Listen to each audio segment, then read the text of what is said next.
Halo rekan-rekan semua, selamat berjumpa lagi dengan saya Anggono Raras.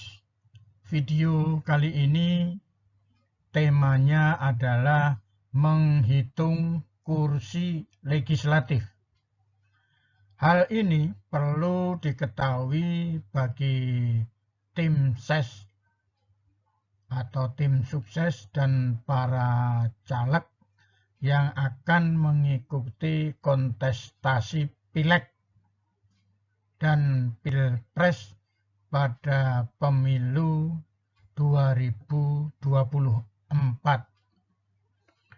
Ambang batas penghitungan suara untuk tahun ini adalah 4%.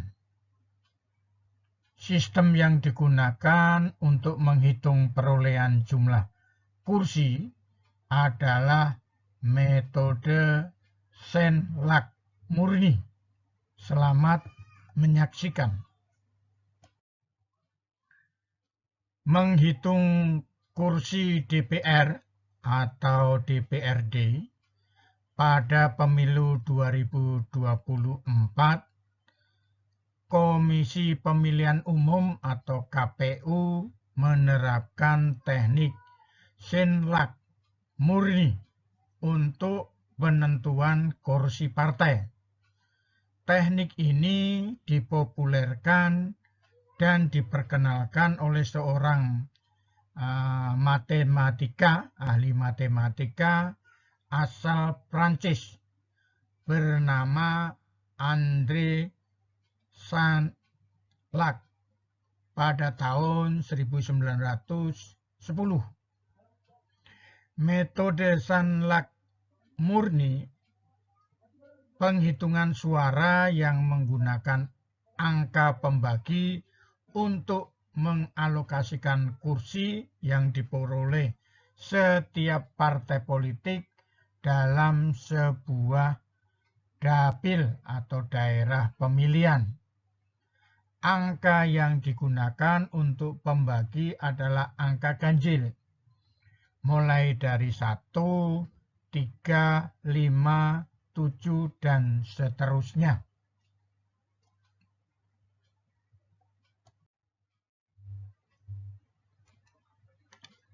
Penghitungan kursi dapil Banten 12.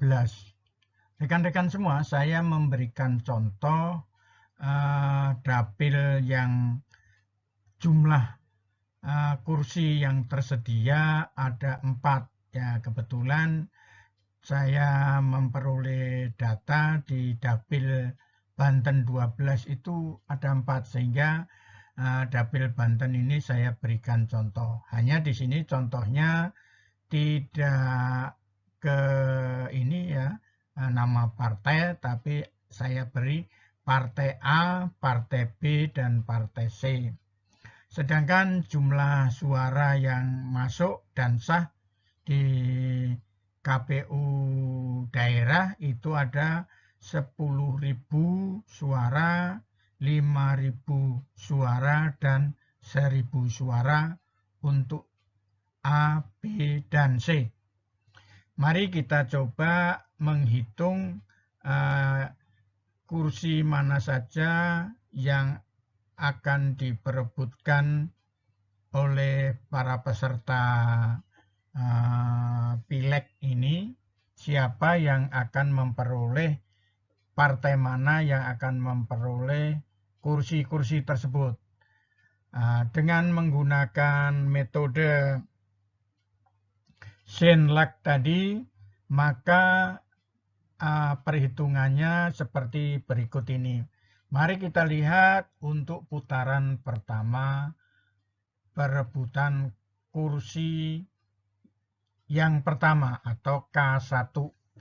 Di sini masing-masing partai dibagi menjadi oleh pembagi 1. Baik itu A, B, dan C. Sehingga pada putaran pertama atau K1 ini suara yang diperoleh partai ABC adalah 10.000, 5.000, dan 1.000. Sehingga 3 partai ini dibandingkan, maka akan diperoleh nilai tertingginya adalah pada partai A.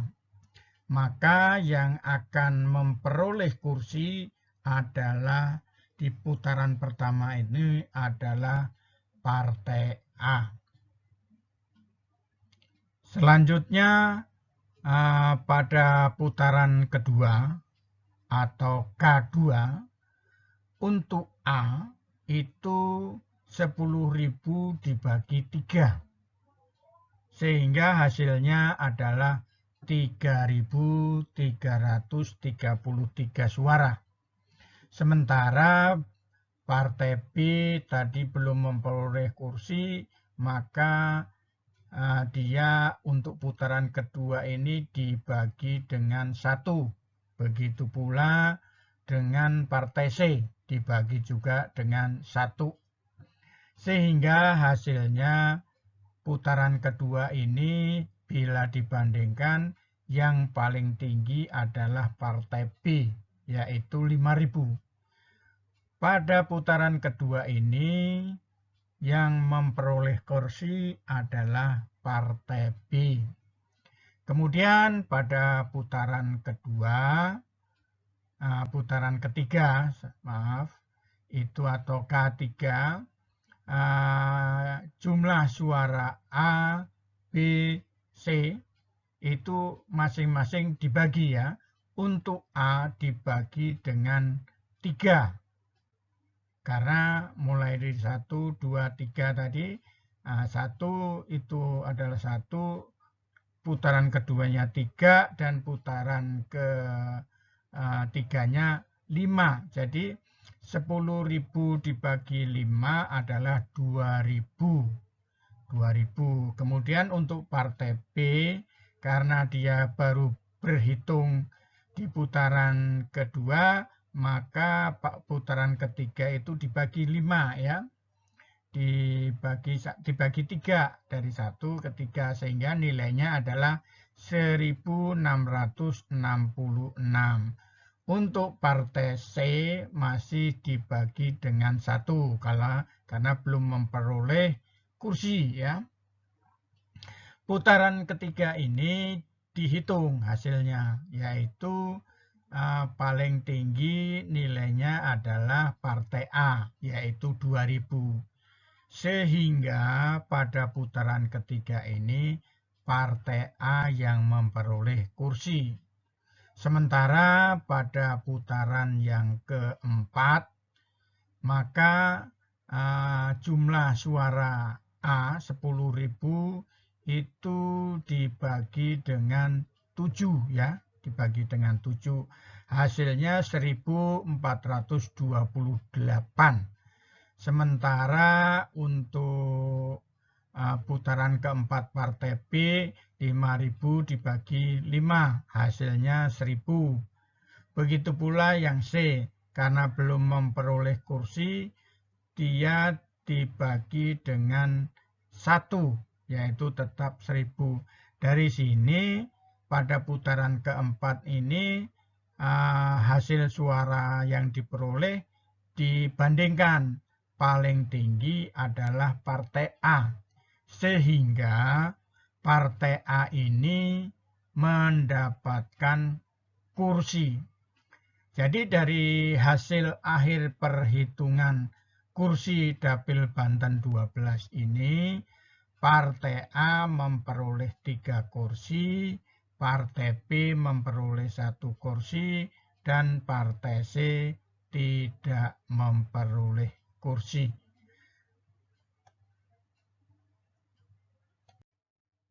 Jadi begitu rekan-rekan semuanya, mudah-mudahan informasi tersebut bermanfaat. Jangan lupa subscribe, share, dan terima kasih.